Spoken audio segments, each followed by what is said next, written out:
The question is, like us as students, how could we support and continue to promote these safe spaces and still having these important conversations with other people in this institution? Find ways of bringing up the information in your classes. Yeah. Okay, in discussions in your classes. Yeah. With your professors. We have been told by some of our students what happens when they go into a biology class, for example, and something is happening that they don't like with their experiments or whatever. They would jokingly talk about, you know, different kinds of knowledges, like the significance of experiential knowledge, and this is what I want to talk about now in the experience here in biology. And there's laughter, and then there's seriousness, and they get listened to. That's one. Okay. And it's a very important tool, because your question is specifically, how do you do it in your institution? So this is getting you to think through institutional thought and institutional structure, and how important that is, and if you want to counter it, and if you want to not challenge per se, but you want to just introduce it, then you get to know it. And one of the things we talked about yesterday as part of this is, remember when you were talking about, we were talking about institutional mapping. In classes, map your institution. If you can find classes that you would do that, for example, in sociology, you get different kinds of assignments. Create an work with an assignment that you've been given about mapping your institution. What do we mean by mapping? You find out how it works, how it functions. How power works. How power works. What is the spine of the institution? What makes for the asymmetrical relationships in classes, in some classes? We know that the professor has most of the power, but how do you find voice as a student? So you map your institution that way. Yeah, and it doesn't have to be in a classroom. You can get a group of 4 of you, right? And you can say, okay, I'm in journalism.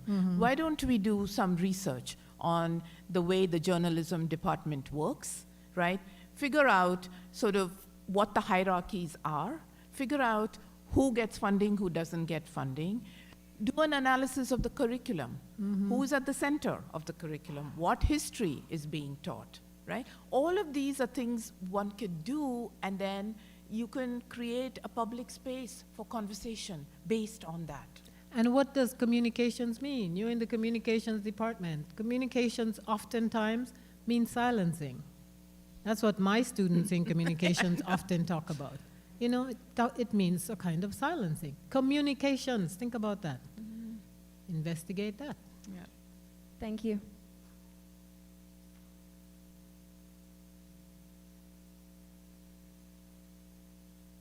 Okay.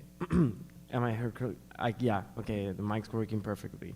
So I'm Gabriel Perez. I'm also a journalist student, and I had a lot of questions, but I'm just going to start with one. Yeah, start with one. Yeah, I'm going to start with a simple one. And I know that this is a work in progress. Like, you're still expanding, and there's still a lot of more work to do. And I just wanted to know a little info about what's in the future for FFW. Like, what are your plans to expand, if I could get some info on that? Yeah. Well, besides adding more people, which of course we're constantly doing and need to do, right, to expand it, we are in fact considering particular kinds of curricular and pedagogical videos that would be useful in classrooms, that would be useful for organizing in communities, right? So one of the ones that we are thinking about is one on Latinx feminist thought. We have 8 people we have talked with already who would fit that profile, right? We are thinking about videos that have to do with feminist work around militarism, around, I mean, there's so in other words, you could do thematic things, and you can do identity-based kinds of work. So there's that piece. We also, I think, would like to get to travel and go places where we could reach and talk with people who we don't have access to. Part of the problem with not having money, right, is that we can only interview or talk to people when we are in the same space as them. So a lot of the people we've spoken to are people who've come through Syracuse for a talk. Also New York. Or through New York. And we catch right? them then. I mean, that's the way, and so we get hold of them and we do it. And all the work is done actually by students. So we have undergraduate and graduate students that work with us who are videographers, who are camera people, who Everything. are editors and Everything. producers, right? So a lot of this work it's also our way of building a team. So Yeah. that's the other piece that's important about this project, is that it's not just Linda and me collaborating. It is actually building a team that is cross-generational and that actually trains students around certain questions. So, I mean, those are some answers. Okay, so I guess with this one, I'm gonna ask a second one, and I'm gonna be done so that others can also ask. But I mean, apart from obviously the University of Syracuse, because you obviously, as you said, work with a lot of undergrads and graduate students. But apart from that little circle of the university, how has been your outreach and and the reception of younger generations? Like, have they heard of this? They come up and say, "This is a great idea." Yeah. Like, how has been the reception and outreach towards Well, the we do project? it in community work as well. So it's not just for university students, we do it in community work in what we do. So I, in the Caribbean, started some workshops, and I've used one of the 5-minute clips already. And I have a couple others planned, and I am going to use this archive to teach people how community organizing is done and new things that seem foreign to them in the Eastern Caribbean, in smaller islands, where feminism is not really talked about, but they're a whole bunch of organic feminists, right? So bringing people to a kind of awareness through education that includes this methodology. We also have Instagram, Facebook, we do the usual things you guys do. So I mean, we don't do it, but Yeah. we have students who do it. Yeah. We're not so educated on that, but we do have all that because you can that find does us there. reach, that does reach larger Younger groups and audiences younger too. people. And actually, honestly, I mean, it may be just because they're in my class, but when people in the class actually watch them, they really get a lot out of it. And I don't think it's just they're trying to flatter me, just because I'm the teacher. Because I think there's something about, I don't know, there's young people here. What do you think? I mean, are these stories that you would find interesting and important to listen to? And we have former students who are in this archive, and current students, Yeah. young people like you all. We Yeah. have a couple of them already. Yeah, We we'll be didn't see them. expanding that way too. Yeah, we didn't see them, but if you go on the archive, you will see and hear their Yeah. thoughts. Right. Okay, well, thank you. Besides, we'll take any help, eh? So if you all want to do some publicity stuff for us, we're happy.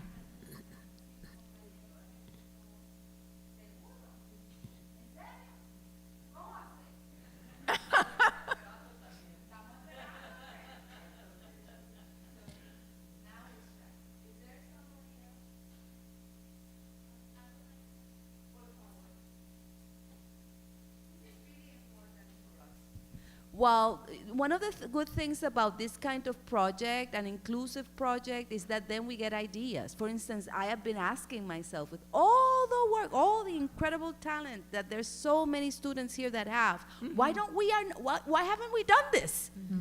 Coño, se cae de la mata. So we have to. So we you have start to now? talk. Yeah. Uh-huh. Yeah. Today, in 15 minutes. In Yeah. 15 minutes. No, not 15 minutes. Thank you. First of all, thank you for being here. It's really educationally enriching for us.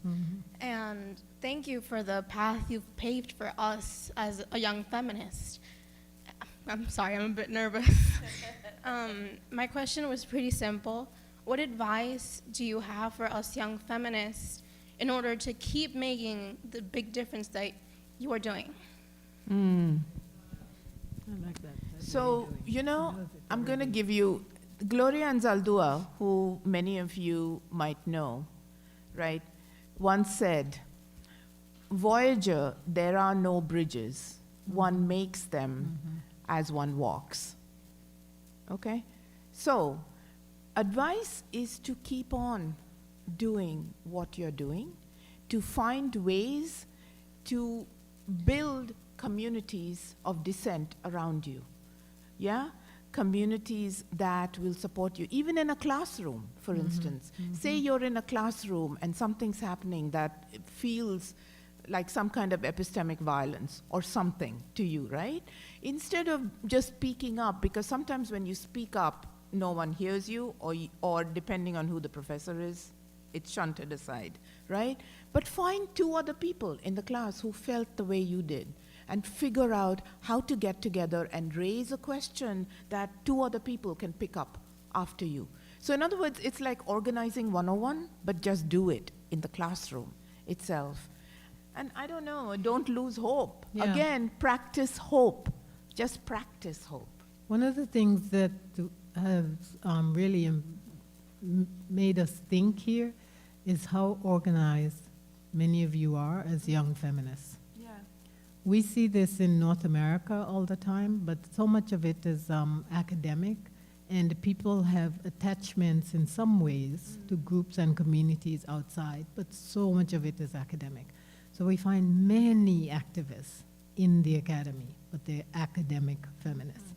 So what you're doing has impressed us a lot, because you are very young people and you are attached to different community organizations and collectives, and that's incredible. So just keep on keeping on.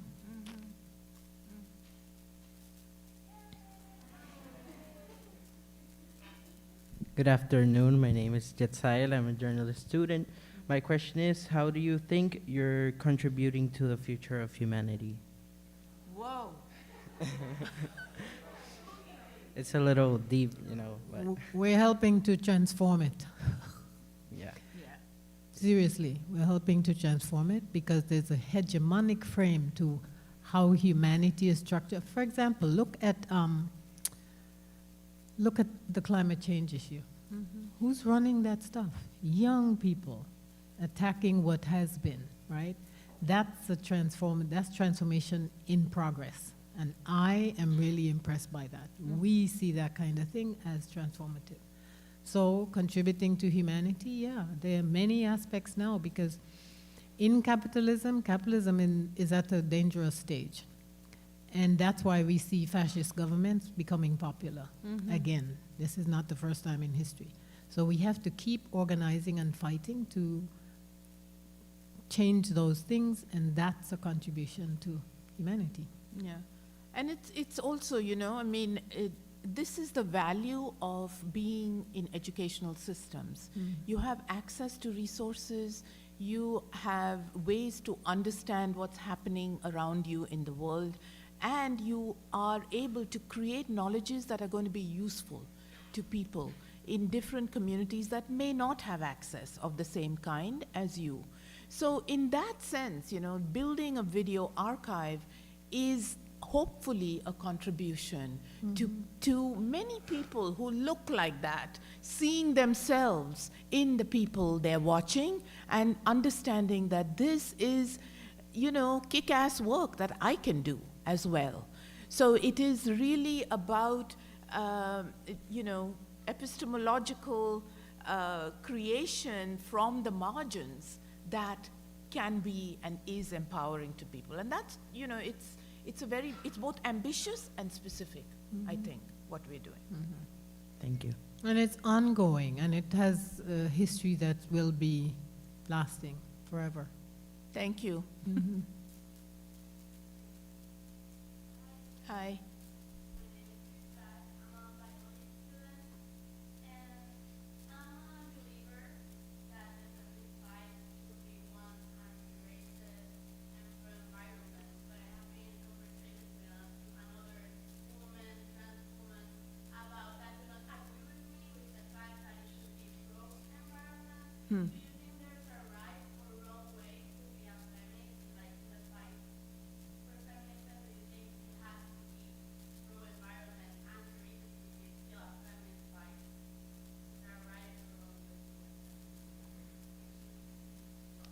understand the last Right part. or wrong way? To be a feminist. Uh-huh. What's this about the environment? Okay, so tell me again this thing about the environment. Didn't get that.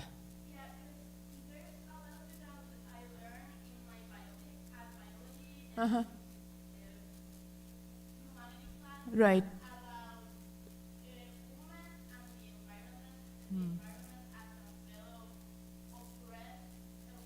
Ah, okay, okay, yeah. Ah, okay. The analogy of women and nature. Okay. Uh-huh. Uh-huh. Right. Mm-hmm.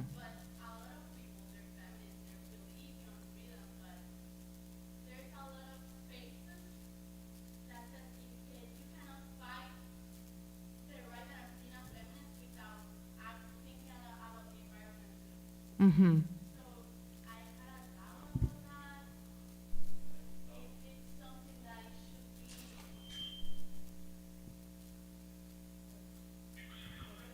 Hello. Oh. Much better, yes.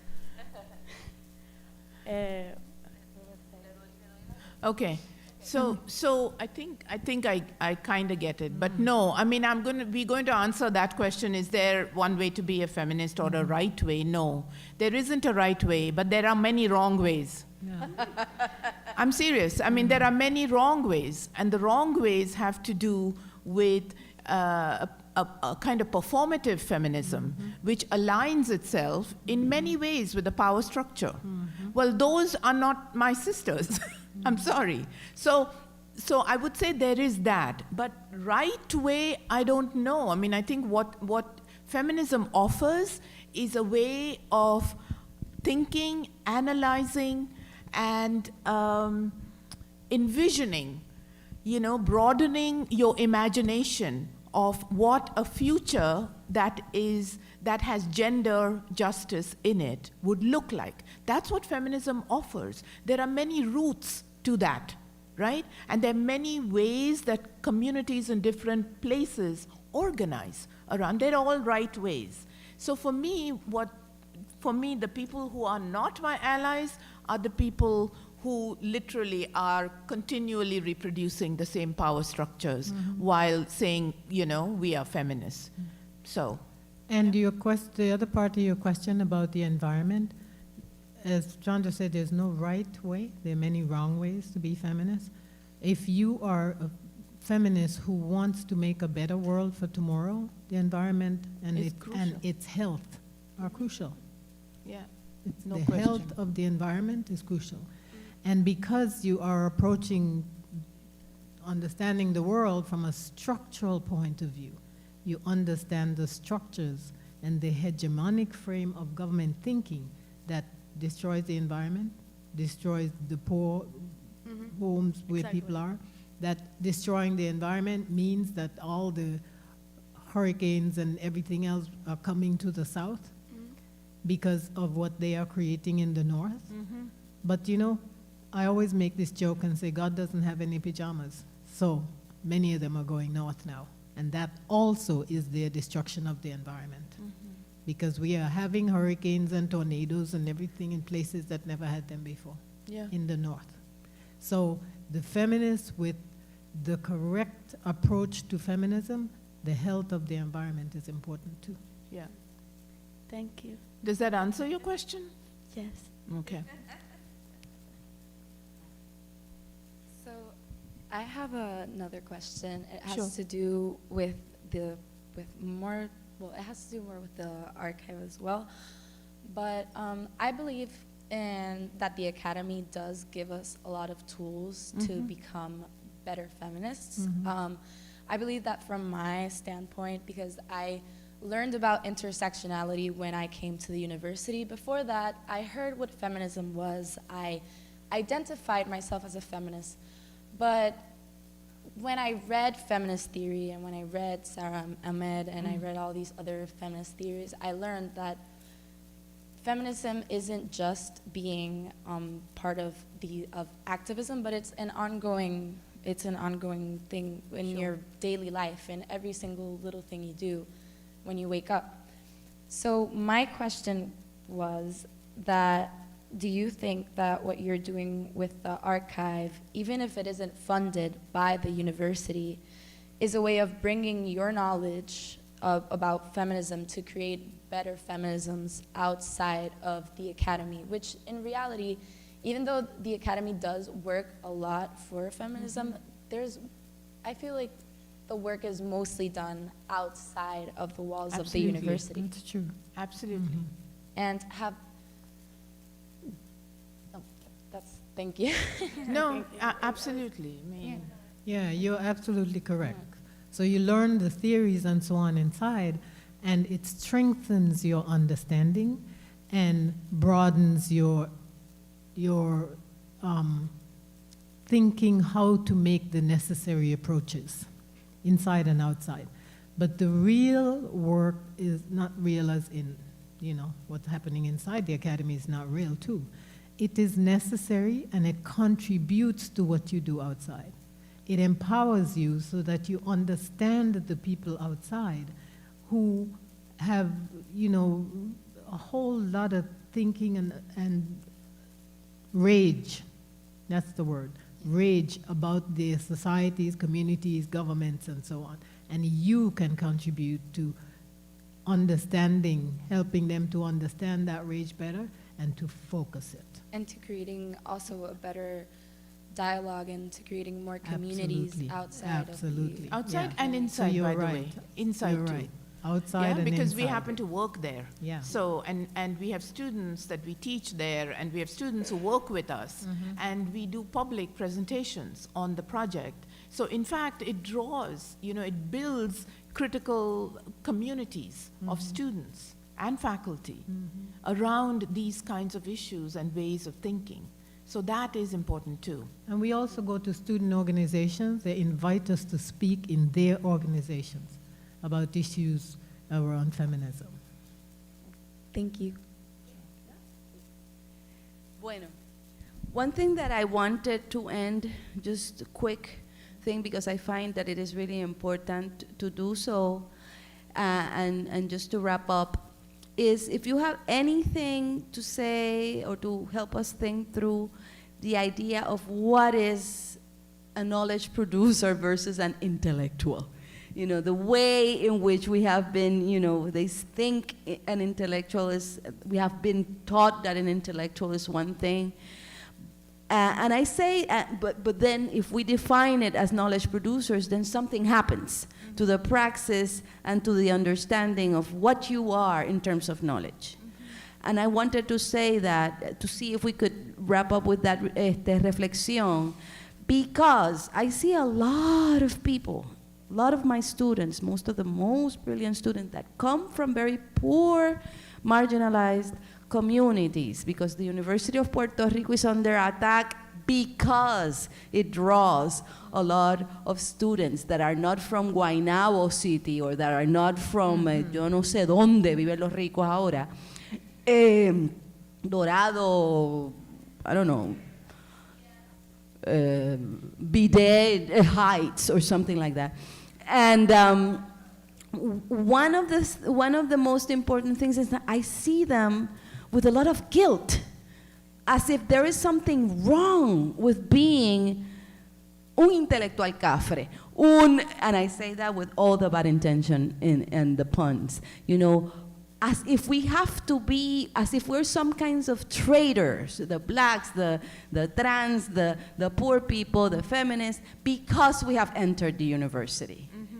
And I wanted to see how we can unpack that, because sometimes just to tell my students, this is the system, and you're defying the system just by staying here and by trying to do something different than becoming a nice citizen. But how do you go through that when you talk and you organize?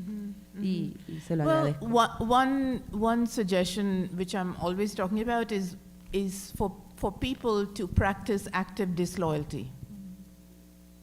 Okay? What would it mean to practice active disloyalty to the way power and hierarchy works in the institution?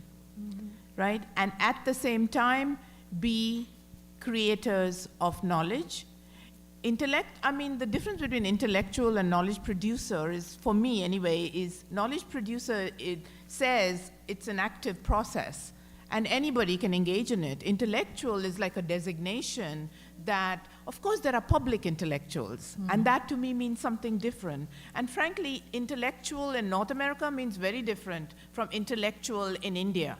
Okay, intellectual in India doesn't mean up there in the ivory tower kind of person. Right? It's usually often a journalist who's doing some really kick-ass work, right? So I think some of that is contextual, but I think that is how I would make a distinction. But I also think this idea of practicing active disloyalty, that doesn't answer your other question about coming from communities and feeling all of this stuff. That's a longer discussion, I would say, and we are freezing, so. But one thing I would say about that other part is that because of how the institutions set themselves up as, elite producers of knowledge, right? That they are the knowledge makers. The people in the institutions are the knowledge makers. They don't make the distinction that Chandra just pointed to that we use. And so the people outside in the community develop sometimes anti-intellectualism, which means being anti those institutions. Yeah? What we have to do, what we have to work on, and this happens a lot in the black community in the United States. The radicals are the people in the community creating havoc. And oftentimes the people who in the community who are supporting the community, providing resources because the state neglects them. And so you who may live in the community and be a professor, it's easy to hate you. Especially if you do not work within that community. So it's an anti-intellectualism that can easily be countered through community agency activism.